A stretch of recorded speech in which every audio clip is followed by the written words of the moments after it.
Muslim brothers and sisters, all of you who refuse bow down to our enemy. Our enemy have granted in the step door of Gaza.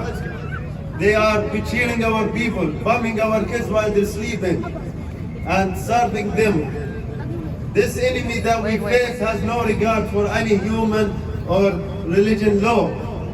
This vile few that kill men and women and children without any distraction.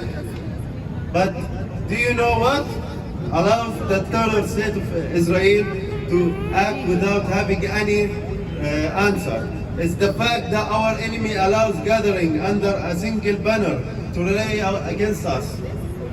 It's the fact that from the past 75 years they have owned all the media.